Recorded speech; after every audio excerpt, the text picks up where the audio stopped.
In front of me is Samsung Galaxy M35 and today I would like to show you how you can use one-handed mode. Begin by launching settings and scrolling all the way down to access advanced features. Then select one-handed mode and click on the switcher at the top to activate it. Now you need to scroll all the way down and click on one of those options to decide if you wish to reduce display size with gesture or button. Wherever you decided, after picking, read all of those instructions below your method to use one-handed mode.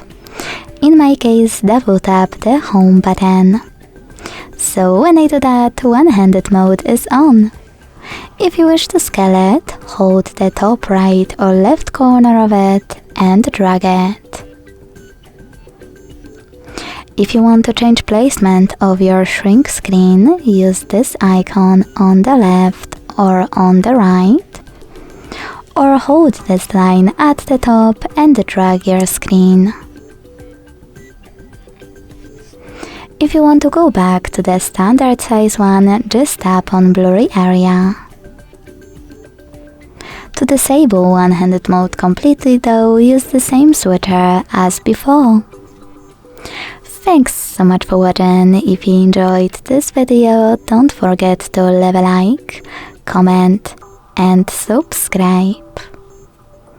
Bye!